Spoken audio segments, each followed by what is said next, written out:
Back with Bruce, I'm Jack. John Anderson writes in, how do you deal with rich people? I don't even know, that's kind of vague, right? I mean, Well, how I do think you he's deal with probably referring to another video. I think we did a video. I know I did an article about it, or two. I don't think we did a video on that. Yeah, I know I did an article about it. You might have. Yeah, I might have without you, before you. Anyway, I've talked about this before because I deal with a lot of wealthy, high net worth and ultra high net worth people in my job, and I think I had some tips on there about kind of understanding their time constraints and recognizing that they are busy, and even if something is really important to you, if you're an architect or an airplane salesperson or a financial advisor, it may be your biggest deal ever, but for them it's not. They have complex and busy lives. They're doing all kinds of things all the time. So you got to be respectful of their time. I sort of have thought about that since I wrote that article and kind of added on to it, which is sort of similar lines, which is you've got to be very directed in dealing with high net worth people. So it's a mistake to keep things too open-ended. So what you don't do is say, hey, let me know if you ever have any job openings. That will never go anywhere. Hey, let me know if you want to do a real estate deal in New York sometime. That wouldn't go because they're inundated with thousands of these kind of requests. So usually they're pretty good about making decisions. And there's some well-known, high-profile people, some of them I know, and they're very good about making decisions. If you have access to them, and can get access to them, or even their people, they'll give you a yes or no right away. So in that example, you would say, hey, do you need a sales representative for agriculture products in Kansas? And they'll yes or no. And are you interested in a 75,000 square foot retail commercial space in New York City on the Upper East Side? Yes or no. You got to be directed and specific and quick. You don't go on and on about this whole big process. You just here's what I'm talking about, yes or no, and they're usually pretty good about it. I've had them I'm very impressed when I've talked about specific deals and things like that. I've talked to heads of sovereign wealth funds, members of the Forbes 100 or 25 even, and they've gotten back to me. I've emailed them at 8:30 at night. They get back at 8:35 at night. Nope, I'm going to pass on that one. Thanks, Bruce. Which is great. Saves me a lot of time. I don't have to worry about it, or sometimes, talk to my people, boom. And it will go into process fast if they do it. So the other thing that's interesting, which kind of goes in line with kind of keeping things short, is sort of finding the right balance of familiarity. Now, you may genuinely, if you have a client who's a high net worth individual, you may genuinely develop a relationship with them, or if you're high net worth, you may end up, traveling in the same circles and having a close, friendly relationship. But as a kind of typical service provider, and that includes anybody from, gardener to attorney to financial advisor, architect, airplane salesperson, you're providing a service to them. And in those roles, it's key to find the right balance between overfamiliar, not familiar enough. And people make the mistake both ways. One, they're too familiar or too formal. Okay. So not familiar enough. So do you ever go to a restaurant and the waiter or waitress just chit-chats a little too much? Yes. You just want to eat your burger, and they're like, so, it's one thing, where are you guys from? Are you from out of town? Yeah, we're just passing through, great. And then, oh, what's it like there? They go on and on. You're just like, no offense, but I don't want to have a conversation with the waiter or waitress. I want to do my own thing.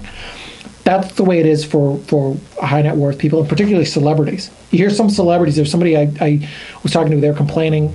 There's a well-known celebrity, and if you worked with his family on his home or whatever, his kind of chief of staff said, don't make eye contact, and by all means, don't talk to him. Don't even look at him when he comes. And this is a super famous person.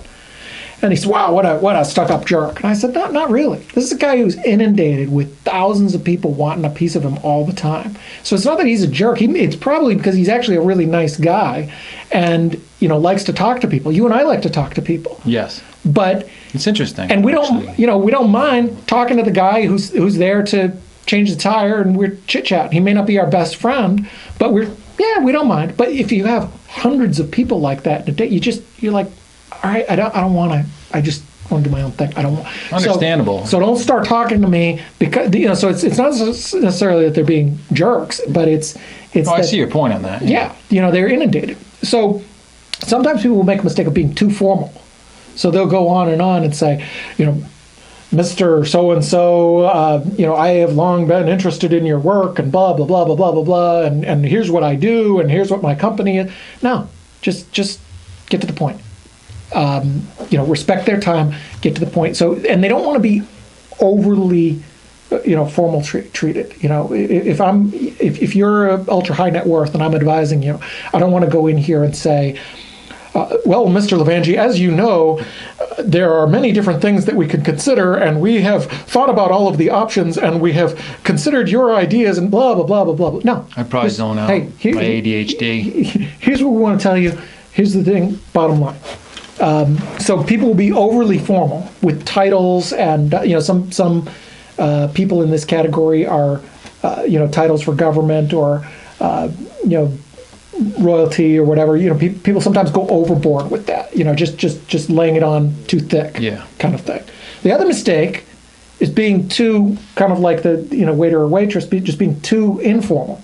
I have some people that I'm very close with who are in that kind of category. We travel together and that kind of thing. But there's still sort of a line where I'm a service provider. I'm an expert that they've hired. There's one person who's famous that I've worked with, and someone else that I know, just couldn't understand why I wouldn't make an introduction. I said, that's just not my job. They paid me a lot of money to do something that they want me to do. They want me to do economic advisory work. I'm not there to talk to them about your thing. I'm not there to use that access. So I don't cross that line. It depends. Certain ones you may develop a relationship. You can joke with certain people over time. You have that relationship. You can use your own judgment. But in general, if you're a service provider, even a high-end one, even if you're doing significant projects and making a lot of money, or you're a key trusted advisor, even if you're traveling with them every day, there's still probably a certain line where you just don't cross with family or something like that. Or if they may even bring it up. They may even have problems with their husband or something like that, and you bring it up, and in those cases I'd kind of play it cool. I certainly wouldn't go and take that extra step and start talking about myself like I would if I was chatting with a friend. So balancing that formality, recognizing that their lives are complex and they're busy, and being sensible. Those are some things. And the other bigger picture is, everybody always asks about working with the ultra high net worth. You really want to go back a step and think of your business plan and say, is that the most sensible thing? Because you'll make more money selling Volkswagens than you will Ferraris. There's a lot more Volkswagens sold. Yeah, that's true. So there's a lot of people who think about the glamour, especially working with celebrities.